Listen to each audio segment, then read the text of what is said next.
একসময় যিনি বাংলাদেশের সাবেক প্রধানমন্ত্রী শেখ হাসিনার ঘনিষ্ঠ পুলিশ কর্মকর্তা ছিলেন, তিনি হঠাৎ করেই সীমান্তের অন্ধকারে ধরা পড়লেন বিএসএফের হাতে।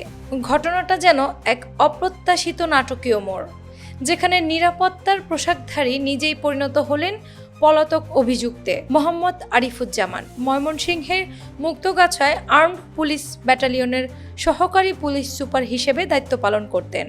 কিন্তু 2024 সালের 5 আগস্ট হাসিনা সরকারের পতনের পর হাওয়াটা একেবারেই বদলে যায়। আওয়ামী লীগ ঘনিষ্ঠ পুলিশ কর্মকর্তাদের ওপর শুরু হয় ব্যাপক ধরপাকড়। সেই আতঙ্কে অস্থির হয়ে সীমান্ত পেরোনোর সাহসী কিন্তু ঝুঁকিপূর্ণ সিদ্ধান্ত নেন তিনি। আশ্রয় খুঁজে নেন উত্তর 24 পরগনার স্বরূপনগরের হাকিমপুরের আত্মীয়ের বাড়িতে। কিন্তু গোপন সূত্রে খবর পৌঁছে যায় সীমান্তরক্ষী বাহিনীর কাছে। 23 আগস্ট বিকেলে এক ঝটিকা অভিযানে বিএসএফের বিশেষ গোয়েন্দা শাখা তাকে আটক করে। দীর্ঘ জিজ্ঞাসাবাদের পর রাতে তাকে স্বরূপনগর থানায় তুলে দেওয়া হয়। মুহূর্তেই খবর ছড়িয়ে পড়ে এলাকা জুড়ে শুরু হয় তীব্র চাঞ্চল্য। বাংলাদেশ স্বরাষ্ট্র মন্ত্রণালয়ের অনুপস্থিতি অভিযোগে 17 আগস্ট তাকে সাসপেন্ড করে।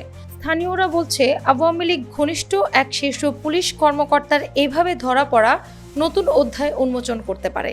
এটাই প্রথম নয়। জুন মাসেই একই জেলার জগদ্দল থেকে আরেক বাংলাদেশি পুলিশ সুপার হাসান আরাফাত আবিদ ও 2 আওয়ামী লীগ নেতাকে আটক করেছিল বিএসএফ। তবে তারা বৈধ কাগজপত্র দেখাতে পারায় ছাড় পান। কিন্তু আরিফুজ্জামানের ভাগ্যে সেই সুযোগ আসেনি। অ্যানি আক্তার, বাংলা বাজার পত্রিকা।